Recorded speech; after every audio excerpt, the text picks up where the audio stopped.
I found out my dream was stolen while eating a microwave burrito in my car. It was a Tuesday. I remember because I always park under the dead oak tree behind the clinic on Tuesdays. Less foot traffic. I had just clocked out of a 12-hour shift. My feet were screaming and I was trying to psych myself up to check the IVF fund one more time, just to see it, to remind myself it was real. That after 3 years of ramen dinners, skipped vacations, and selling half my closet on Poshmark, I had finally hit 20,130 I opened the app, entered my password, waited. Balance 74.19. I blinked, hit refresh, still 74.19. My heart didn't drop, it detonated. I stared at the screen like it was a joke, like maybe the app was glitching. But deep down, I knew. I knew in the same way you know when someone's lying to your face. Cold, immediate, undeniable. My name is Rosalie, and 3 years of my life vanished in a single loading screen. I called the bank, got transferred 3 times. Finally, a woman named Linda told me there had been two large withdrawals, $10,000 and $9,800, both authorized by someone listed as a co-owner, my mother. I didn't even know she was on the account. I drove straight to their house. Didn't call, didn't think. I was halfway up the front steps before I realized I'd left my burrito on the dashboard, uneaten. The door opened before I knocked. Rosalie, Mom said, like I'd shown up to borrow sugar. She wore a silk robe and had a glass of wine in hand. It was 4 in the afternoon. "Where's Dad?" I asked. "In the den," she said. "What's wrong?" I pushed past her. "You know what's wrong." Dad was on the couch watching golf. He muted the TV when he saw me. "I want to know why $20,000 is missing from my IVF fund," I said. My voice was steady, too steady, the kind of calm that comes before a storm. He looked at Mom. She took a sip of wine, then sighed like I was being difficult. "We meant to talk to you," she said. "Then talk." "It was for Kaya's wedding," she said, like that explained everything. She needed help with the venue deposit and flights and the dress. I laughed. It wasn't a happy sound. "So you stole it." "We didn't steal anything," Dad said quickly. "We're listed on the account. It's technically a family." "It's my money," I snapped. "I worked for it. I saved every cent. That account was for IVF. You knew that." "You're being dramatic," Mom said. "Kaya's wedding is a once-in-a-lifetime event. You'll have another chance." I stared at her. "You think I can just restart fertility treatments like a Netflix show?" She didn't answer. "Do you know what I put my body through?" I said louder now. "The hormones, the failed cycles, the surgeries, and you, God, you took it for a fish and wedding?"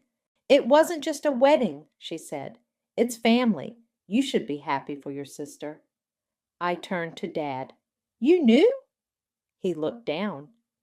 "We thought we'd pay it back eventually." "When?" I asked. "After the honeymoon? After the baby shower? Oh, wait, that's me. I'm the one who can't have kids." "Don't make this about you," Mom said sharply. I stared at her. It was my money. "You're always so jealous of Kaya," she said. "It's exhausting." That hit harder than anything else. Not the money, not the betrayal. That sentence. I walked out, didn't slam the door, didn't say goodbye, just walked. I sat in my car for a long time. The burrito was cold. I threw it out the window. An hour later, my phone buzzed. A voicemail from Dad. "Rosie, please don't tell anyone. It would ruin everything. Kaya's wedding, it's important. Just let it go. We'll make it right eventually. Please." Eventually. I played it twice. Then I opened my notes app and wrote 3 words. They chose her. And I promised myself that would be the last time they ever did. I didn't cry, not once. Not when I played the voicemail again, not when I checked the bank records 5 more times. Not even when I called the clinic and canceled my IVF cycle. I got to work. First, I pulled up every email confirmation from the bank, the ones I'd ignored because I trusted the account was safe. Buried in the fine print, authorized withdrawal of $10,000 initiated by secondary account holder. Then another $9,800. The dates matched the same week Kaya had posted a photo of a beachfront villa with the caption, "Dreams do come true, Serukaya and Dill forever."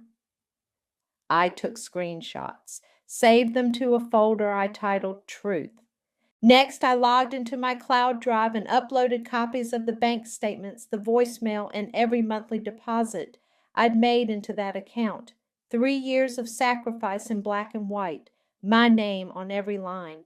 I stared at the screen, then I texted Zella. Me. You busy? Zella. Always. What's up? Me. I need to tell you something. It's bad. Zella. Wine or whiskey? Me. Both. She showed up 20 minutes later with a bottle in each hand and a face that said she was ready to commit a felony on my behalf. I told her everything. When I finished, she was quiet for a second. Then she said, "That's not just betrayal, that's theft." "Technically, they're on the account," I said. "Technically, my boss is on the office Keurig, but if he drinks my last pod, I'll still key his car." I laughed. First time in days. "You're not crazy," she said. "You're not jealous. You're not overreacting. This is war." I nodded. Then I need ammo. That weekend, I went to the family brunch. It was at some overpriced bistro downtown. Kaya had rented out the private room and decorated it like a Pinterest board exploded. Rose gold everything, custom name cards, a neon sign that said "Bride Vibes." I walked in like nothing was wrong. Mom air kissed me. "Rosalie, you look tired. Are you eating enough?" "Plenty," I said, smiling tightly. Kaya floated over in a white romper and heels that probably cost more than my rent. "So glad you came. We were just talking about the bachelorette trip. We're thinking Bora Bora." "Sounds expensive," I said. She laughed like I'd told a joke. "Luckily, I got the best parents in the world." I glanced at Mom. Her smile twitched. The waiter brought mimosas. Kaya stood up, clinking her glass. "I just want to take a moment to thank Mom and Dad," she said, eyes shining, "for making this wedding everything I ever dreamed of. I'm so lucky to have you." Everyone clapped. I didn't. Dad looked at me, briefly, then away. After brunch, while everyone was taking selfies in front of the neon sign, I slipped away, found the den, the office, the place I used to do homework while Kaya had dance recitals and cheer tryouts. Dad's desk was unlocked. He never changed. I opened the bottom drawer and found it, a leather-bound ledger. He still kept paper records, old school. I flipped through until I found it. 2011, Rosalie's College Fund, $12,000 transfer to Kaya, student loan payoff. I stared at the page, then snapped a photo. 12 years ago. I dropped out after one semester, thinking I couldn't afford it. They told me the fund had been used for house repairs. I walked out of that house with a smile on my face and fire in my chest. Later that night, Zella and I sat on my couch, wine glasses in hand, laptop open. "You've got receipts," she said, "literal receipts." "Yeah, now what?" I scrolled through the folder. "Now I stop playing nice." She raised her glass. "To revenge." I clinked mine against hers. "To truth." My phone buzzed. A text from Kaya. "Hey, can you Venmo me $80 for the brunch? Forgot to split the bill." I stared at it. Then I sent back one word. No. The reconciliation lunch was held at my parents' house, which already told me everything I needed to know. I showed up anyway. Mom opened the door like she was hosting a garden party. "Rosalie," she said, all syrup and smiles, "we're so glad you came." Dad stood awkwardly in the foyer, hands tucked into his pockets. Kaya was perched at the dining table like a smug little bird, sipping iced tea with a straw and scrolling through her phone. "Let's sit," Mom said, gesturing toward the table like a maitre d'. I sat at the far end. No one offered me a drink. "So," Kaya said, tucking her phone away, "we just wanted to clear the air. There's been tension." "You stole from me," I said flatly. Dad winced. Mom gave a tight smile. "Rosalie, let's not use inflammatory language." "What should I call it then? A donation I didn't know I made?" Kaya rolled her eyes. "God, you're still on this?" "Yes," I snapped, "because it was my IVF fund, my future, and you used it to pay for a fucking flower wall." "It was more than that," Mom said. "It was a family decision."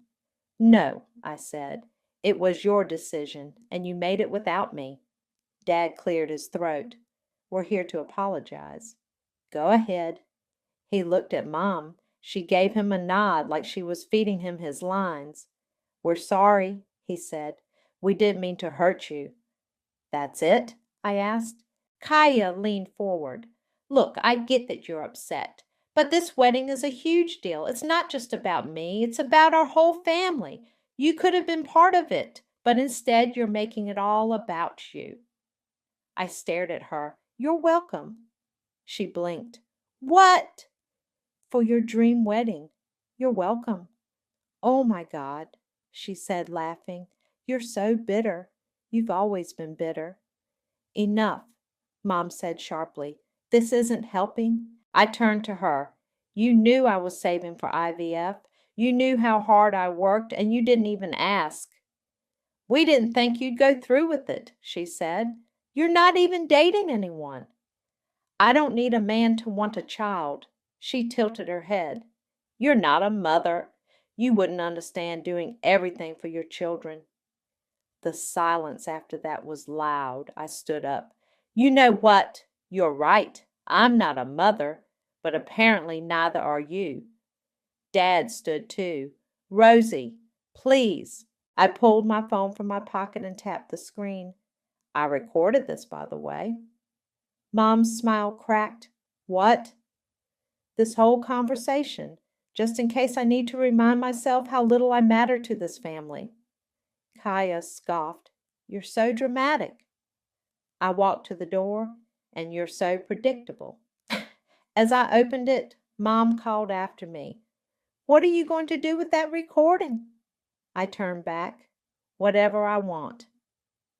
That night, I uploaded the audio file to the truth folder. Then I called an old college friend, Leah, who worked at a small law firm downtown. "I need some advice," I said. We met the next day in her office. I laid it all out, every document, every transfer, every receipt. She flipped through the pages, eyebrows raised. "They were listed as co-owners?" "Yeah, I didn't even know." She nodded. "It complicates things, but not fatally. If you can prove they used the funds for something outside the agreed purpose, especially without your consent, you might have a civil case." "Like what? Small claims?" "Possibly, or misappropriation of funds. Depends on how far you want to take it." I leaned back. "I don't want money. I want the truth out." She tapped the folder. "You got a case. But more than that, you've got evidence. That's power." I left her office and sat in my car, staring at the dashboard. Then I opened my phone and renamed the folder Operation Truth. Later that week, Kaya posted a photo of her wedding dress. Caption, "She said yes to the dress. Thanks to my amazing parents for making dreams come true." I screenshotted it, added it to the folder. Then I opened my voice memo app and hit record. "This is Rosalie, and this is the story of how my family stole my future to pay for a wedding. Let's begin." I hadn't seen Jonah in 6 years. He messaged me out of nowhere after I posted a photo of the ocean with no caption. It wasn't subtle. I'd driven to the coast after work just to breathe something that didn't smell like antiseptic or betrayal. I guess he still followed me. Jonah, that view looks familiar. Me, still your favorite spot. Jonah, you still drink your coffee black and your revenge ice cold? I laughed. First real one in days. We met up at a dive bar on the edge of town, the kind with sticky tables, cheap beer, and a jukebox that only played blues or heartbreak. He looked the same, a little older, more beard, same crooked smile. Rosie, he said, pulling me into a hug, you look like you're about to burn down a village. Maybe just a wedding, I said. We sat in a booth in the corner away from the noise. I told him everything, the savings, the theft, the brunch, the recording. He didn't interrupt, just listened, eyes locked on mine. When I finished, he leaned back. Damn. Yeah. They always favored Kaya, huh? I nodded. Since birth. I remember that time in high school, he said. You got into that writing camp in Chicago, and your mom said it was too far. But 2 weeks later, Kaya got flown to L.A. for a modeling audition. I blinked. You remember that? Of course I do. You cried in my car for an hour. I looked down at my drink. I used to think if I just worked hard enough, they'd notice me, like really see me. He was quiet for a second. They don't deserve you. I shook my head. It's not about that anymore. It's about what they took. He leaned in. Just promise me something. What? When you burn their world down, make sure you're ready to walk through the ashes.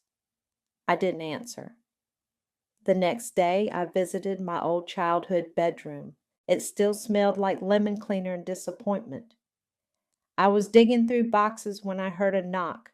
I opened the door to find Hannah, my cousin from Mom's side. We hadn't talked in years. Hey, she said, glancing around like she'd been followed. Can we talk? We sat on the porch steps. I saw your post, she said, the one with the waves. I raised an eyebrow. That's what brought you here? She hesitated. No, I've been meaning to reach out. There's something you need to know. I waited. Your mom took out a second mortgage years ago, in your name. I blinked. What? She used your info, said it was for family renovations. My dad helped her with the paperwork. He felt guilty for years. I felt the air leave my lungs. How much? About 20 grand. Paid off last year. Guess how? My stomach turned. The IVF fund. She nodded. That's fraud, I said. I know. I stared at the street. Why are you telling me this? Because I've watched them do this to you your whole life, and I'm done pretending it's normal. I swallowed hard. Thank you. She stood. Also, Dylan? What about him? He's not who he says he is. I narrowed my eyes. Explain. I used to work at a PR firm in Austin. We had a client, Whitney Henry. She was engaged to a guy named Dylan. Same last name, same face. The wedding got called off, quietly, but there were rumors. What kind of rumors? Domestic stuff, money stuff. She moved states to get away from him. My pulse kicked up. Do you have her info? She pulled out a card. She's willing to talk. She said if you called, she'd pick up. I took the card. Why are you really helping me? Hannah looked at me, eyes sharp. Because if you don't stop them, they'll keep doing it. And one day it'll be someone who can't recover. She walked away without another word. That night I called Whitney. She answered on the second ring. Hello? Hi, my name's Rosalie. I think we have a Dylan in common. Silence. Then, I was wondering when someone would call. We talked for an hour. She told me about the gaslighting, the control, the way he used money to isolate her. Then she sent me an audio file, him screaming at her over a credit card charge. It made my skin crawl. Would you be willing to share this? I asked. Under one condition, she said. I want to be there when it happens. When what happens? When you destroy him. I smiled. You free next weekend? She laughed. I'll buy a dress. I added her file to the truth folder. Then I opened a blank document and typed, Wedding Toast Draft. Thank you all for coming. Let's talk about what love really looks like. The cafe was quiet, the kind of place with chipped mugs and faded menus. Hannah sat across from me, stirring her coffee like she was trying to dissolve a secret. I pulled the deed records, she said, sliding a folder across the table. It's all there. The second mortgage was filed under your name. Signatures forged, but it passed because your mom had access to your social. I opened the folder. My name, my fake signature, my future sold off like a pawn ticket. She used it to pay off the first loan, Hannah continued, the one she took out when Kaya dropped out of grad school. I looked up. Wait, what loan? She said it was for emergency expenses. My dad co-signed, but the money went straight to Kaya's tuition and apartment. I closed the folder. So I've been funding her life since she was 20. Hannah nodded, and she has no idea. I leaned back in the booth, heart pounding. This wedding isn't just a wedding, it's a cover-up. Exactly. I pulled out my phone and added the deed photos to the truth folder. Then I texted Zella. Me. We need to meet tonight. Bring your laptop. Zella showed up with her laptop, a bottle of wine, and a look that said she was ready to commit a felony. I laid everything out. The mortgage, the tuition, the forged signature. She whistled. Your mom's got bigger balls than I thought. She's been playing puppet master for years, I said. Kaya's just the doll. Zella started typing. We need visuals, a timeline, receipts, bank statements, photos. If we're going to do this, it needs to be cleaned. We're doing it at the wedding. She looked up. You're serious? I'm giving a toast. She grinned. God, I love you. We worked until 2 a.m., building a slideshow. First slide, a photo of me and Kaya as kids. She's in a princess dress. I'm in hand-me-downs. Then the bank transfers, the forged mortgage, the voicemail from Dad, and finally the audio clip from Whitney. The last slide was simple. This is what love really looks like. The next day I met Whitney at a diner off the highway. She wore sunglasses and a leather jacket like she expected paparazzi. I'm not doing this for you, she said, stirring her tea. I'm doing it because no one warned me. I get it. She slid me a USB. That's everything. Emails, texts, the audio. Use whatever you want.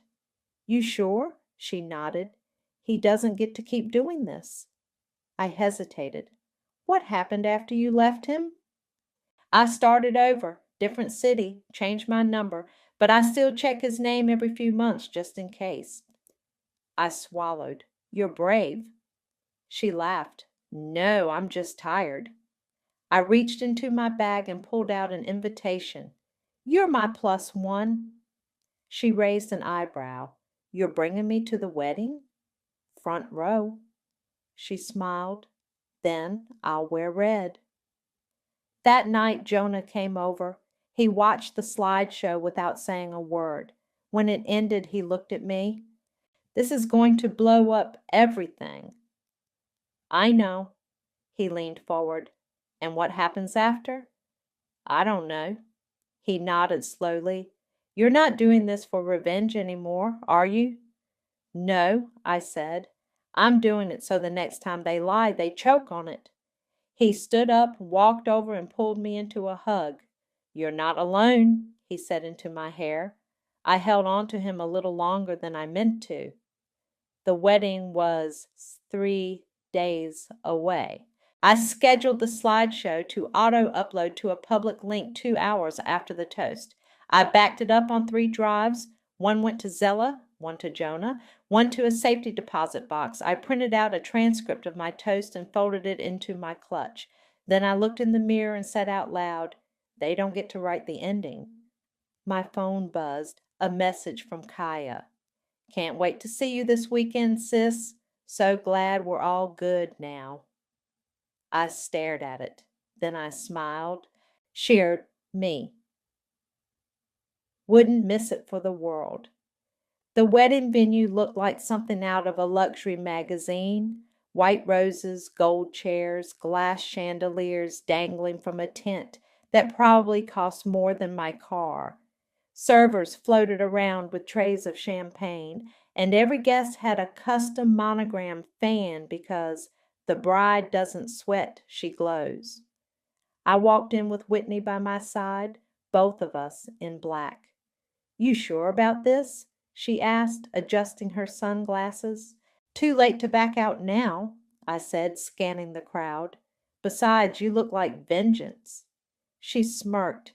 "You look like karma." Zella met us near the bar wearing a navy jumpsuit and a grin that could slice glass. "Everything's uploaded," she said, handing me a flash drive. "Fail-safe's in place. Dropbox link goes live at 6:45. That gives you enough time to toast, mic drop, and exit before the fireworks." Literal fireworks? Apparently, Kaya's finale is a drone light show spelling out "Forever starts now." I blinked. God help us. Jonah arrived 10 minutes later, suit pressed, hair slicked back. He handed me a small envelope. "What's this?" "Letter from your lawyer friend," he said, "just in case they try to spin this as slander." I tucked it into my clutch. "Thanks for coming." He looked at me. "Wouldn't miss it for the world."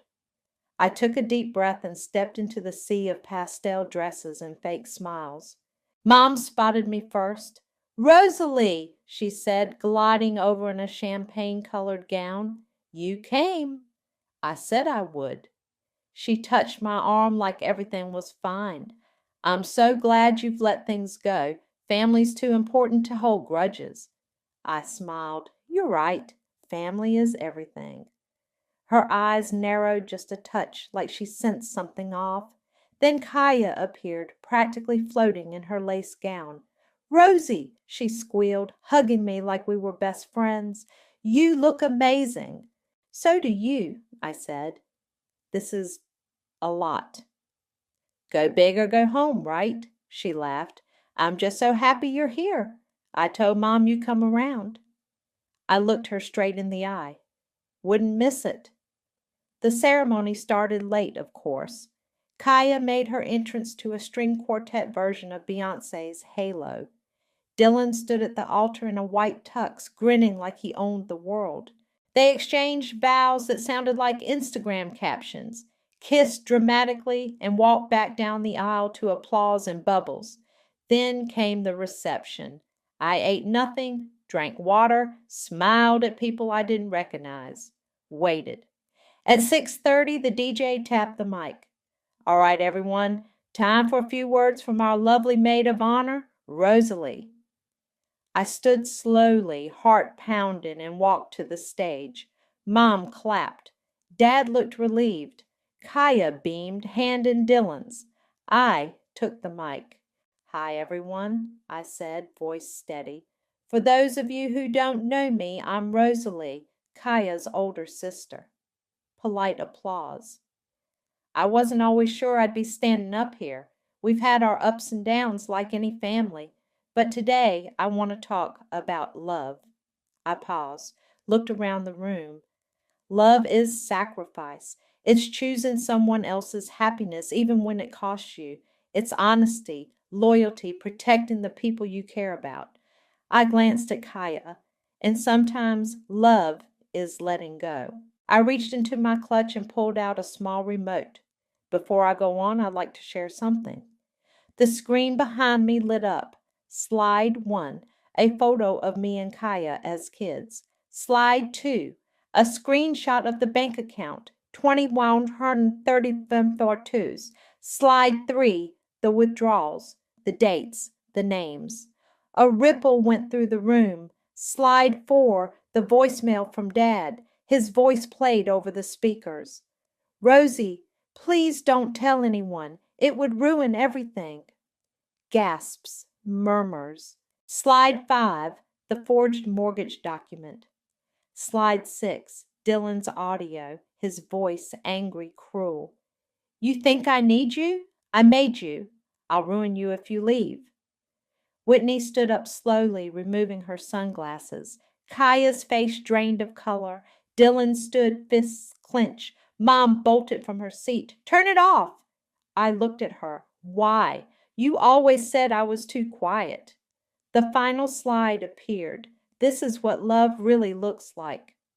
The room was silent, then chaos. Dylan stormed out, shouting at someone on the phone.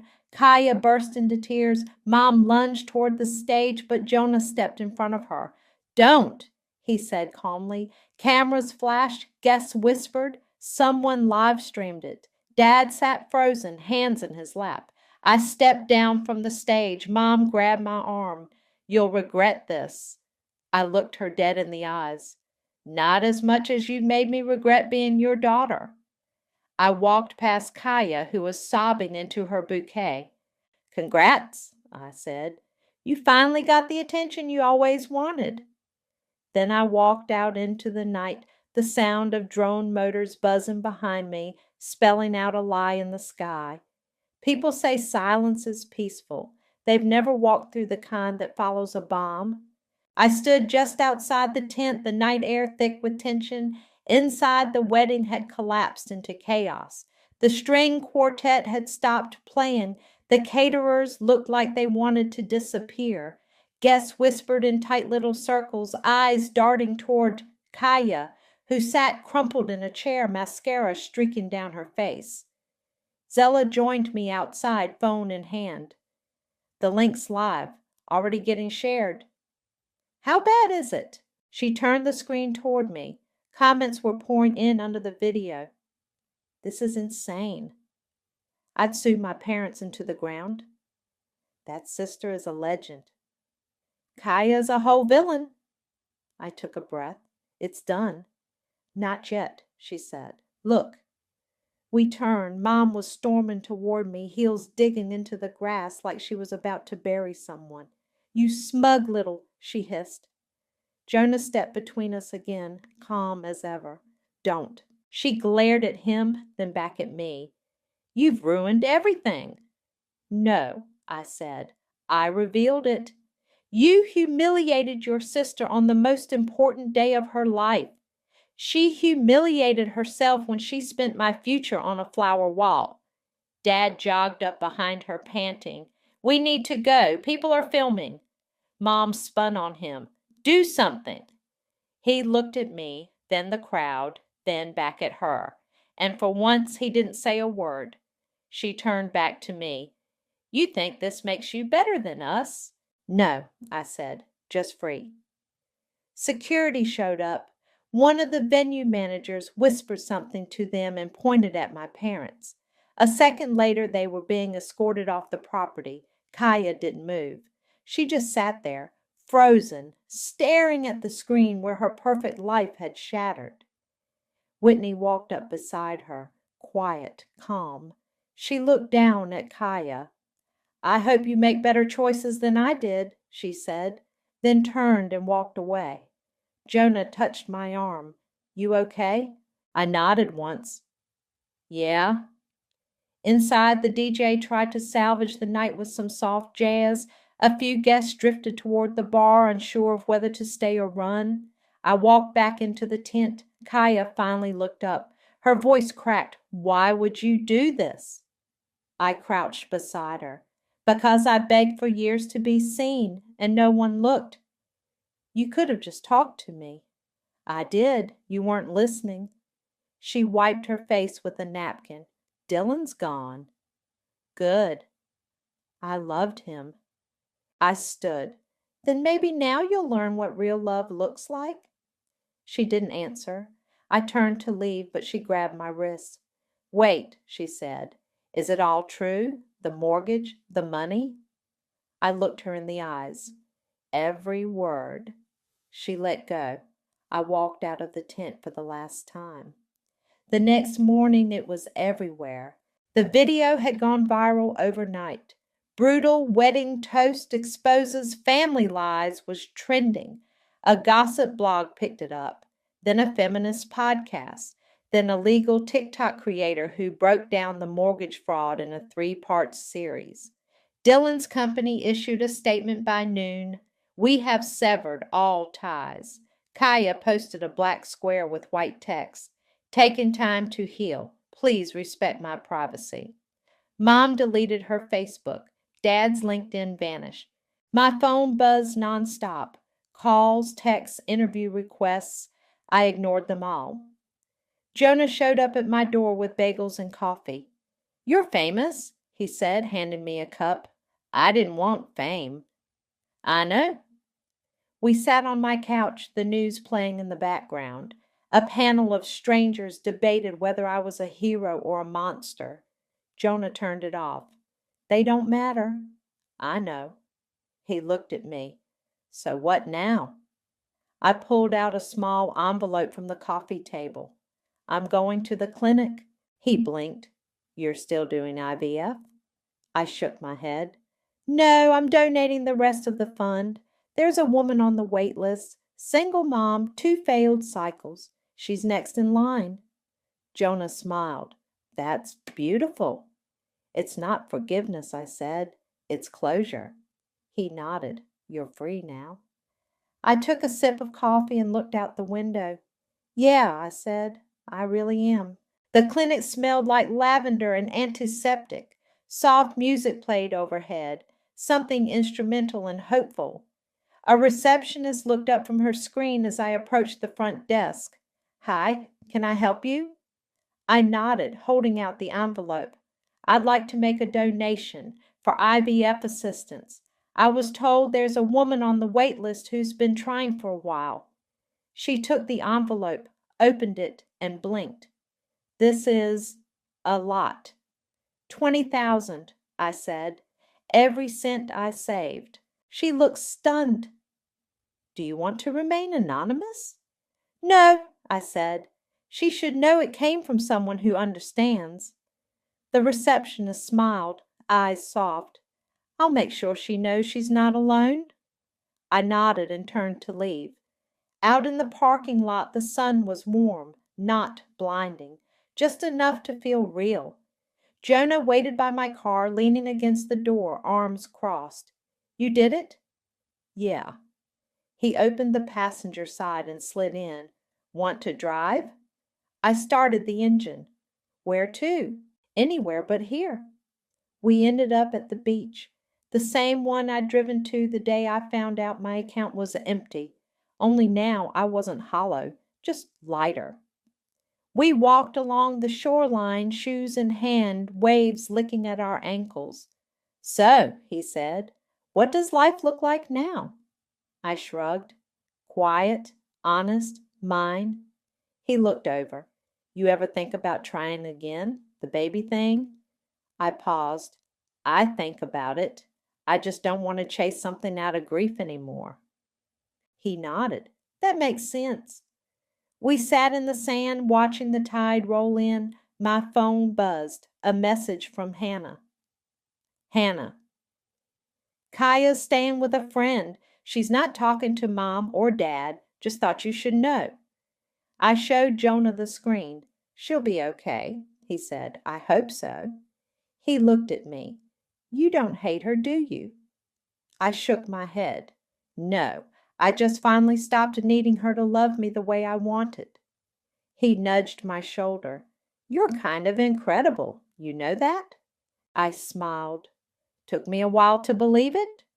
A little girl ran past us, chasing a kite. Her mom followed, laughing, arms outstretched. I watched them for a moment, then stood. Come on, I said. Let's get ice cream. Jonah raised an eyebrow. You? Yeah, I think I'm allowed to want something sweet now. We walked toward the boardwalk, the wind picking up, the past finally behind me. Not erased, not forgotten, just done.